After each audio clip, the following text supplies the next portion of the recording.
আসসালামু আলাইকুম। বিয়ের পর নারীরা পিতৃগৃহ ছেড়ে স্বামীর ঘরে গিয়ে সংসার কেন করে,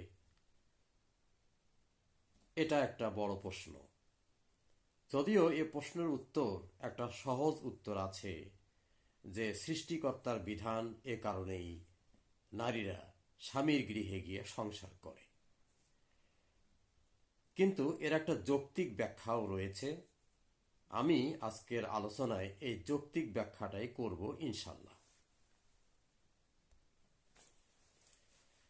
স্বামী এবং স্ত্রী একে অপরের অর্ধাঙ্গী বা অর্ধাঙ্গিনী, এটা কথা বলা হয়ে থাকে।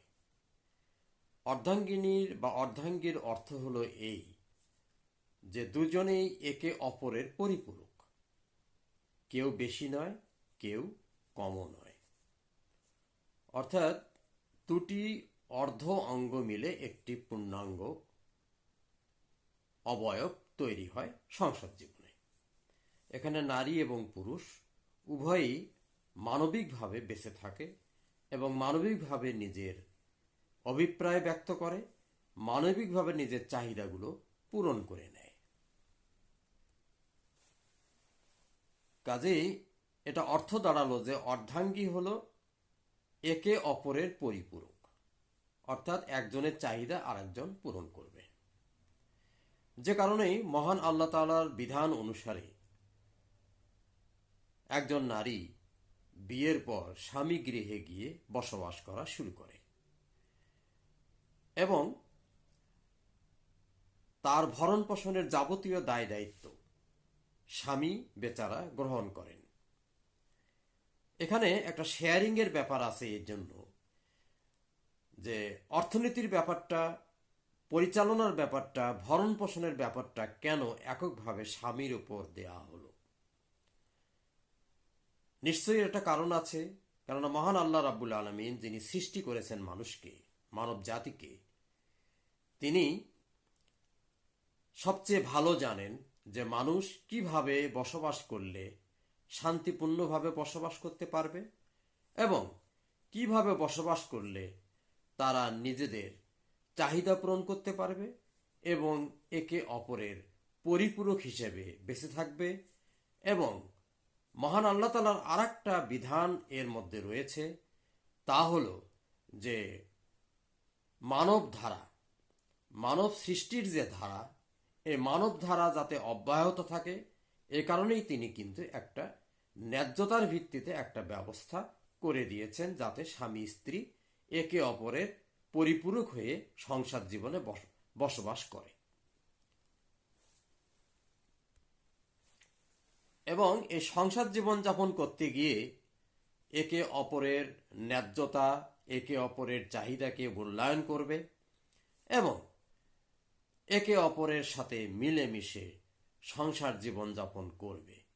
সেখানে অধিকারের পাশাপাশি মানবিকতা এবং আন্তরিকতা, এই দুটি জিনিস মূলত, বিশ্বস্ততা, এই কয়েকটি জিনিস মূলত এখানে থাকতে হবে। তা নাহলে সংসার জীবন হবে শুধু অধিকার আদায়ের জায়গা। প্রশ্ন হলো, তাহলে নারীরা নারী অধিকার সম্পর্কে যে কথাগুলো বলেন, যে আধুনিক নারী অধিকার নিয়ে নানা মতবাদ, নানা মন্তব্য, নানা রকমের সূত্র প্রচলিত আছে, যেখানে বলা হয় যে নারীরা তার অধিকার আদায় করতে যেন সচেতন হয়। ঠিক আছে, ক্ষেত্র বিশেষে নারীদের অধিকার যেহেতু লঙ্ঘিত হচ্ছে, নারীদের অধিকার রক্ষা করার জন্য তারা যে কথাগুলো বলেন, সেদিকে শ্রদ্ধা রেখে আমি বলবো যে সংসার কিন্তু অধিকার আদায়ের জায়গা নয়। একজন নারী যখন বিয়ের পর স্বামীর গৃহে যান, তিনি কিন্তু অর্ধাঙ্গিনী হিসেবে যান, তিনি একটা সংসারের পরিপূরক হিসেবে যান। তার অবস্থানটা কিন্তু সেখানে একটা পরিপূরক অবস্থা। এখানে কিন্তু তিনি দাবি আদায়ের জন্য যান না। অর্থাৎ সংসার হলো একখানে গিয়ে সাংসারিক জীবনযাপন করে স্বামী স্ত্রী একে অপরে মিলেমিশে অ্যাজ এ বডি, একটা পরিপূর্ণ বডি হিসেবে তারা কাজ করবে। এটাই হলো সংসার জীবনের মূল থিম। ধর্মীয় দিকগুলো তো রয়েছেই, সেদিকে তো মূল্যবোধ থাকতেই হবে। তারপরেও একে অপরের সাথে মিলেমিশে সংসার করাটাই কিন্তু মূলত সংসারের মূল কথা। এখানে দাবি আদায়ের জায়গা কিন্তু সংসার নয়। কিন্তু নারীবাদীরা যে কথাটা বলেন, তারা বলে থাকেন যে নারীরা সংসার জীবনে এসে দাসত্ব করছেন, কৃতদাসী হিসেবে তারা জীবনযাপন করছেন। কিছু কিছু ক্ষেত্রে মেনে নিলাম যে অধিকার আদায়ের ব্যাপারটা এবং মানবাধিকারের ক্ষেত্রে বিষয়টা অনেকটা কিছুটা ওই রকম মনে হয়, কিন্তু সব ক্ষেত্রে কিন্তু এটাকে সেভাবে ব্যাখ্যা করা চলে না। কাজেই প্রথমত যে কথাটা আমি বলবো তা হলো, সংসার কিন্তু নারীর জন্য অধিকার আদায়ের জায়গা নয়। সংসার হলো মিলেমিশে একত্রিতভাবে একটি সংসার জীবন যাপন করা, একে অপরের পরিপূরক হওয়া এবং সংসারকে নিজের সংসার হিসেবে ভেবে নেয়া। স্বামীর সংসার কথাটা কিন্তু সঠিক নয়। ঠিক আছে, স্বামীর গৃহে গিয়ে স্ত্রীরা সংসার করে, কিন্তু এটাকে স্বামীর সংসার বলে না। উভয়ের সংসার, সংসার কিন্তু সম্মিলিত একটা রূপ। যে কারণে একটা সেন্টিমেন্ট এখানে কাজ করে, তা হলো নারীরা যেন তার স্বামী গৃহে গিয়ে অধিকার আদায় করে নেয়। ঠিক আছে, অধিকার লঙ্ঘিত হচ্ছে, কিন্তু সেন্সটাকে এভাবে নেওয়া উচিত নয় যে সংসার কি একটা অধিকার আদায়ের বাণিজ্য কেন্দ্র, সংসার কি একটা অধিকার আদায়ের বা মানবাধিকারের দোকান, কিংবা অর্থনৈতিক অধিকারের একটা বাণিজ্য কেন্দ্র? নিশ্চয়ই নয়। এটা কি একটা অফিস? নিশ্চয়ই নয়।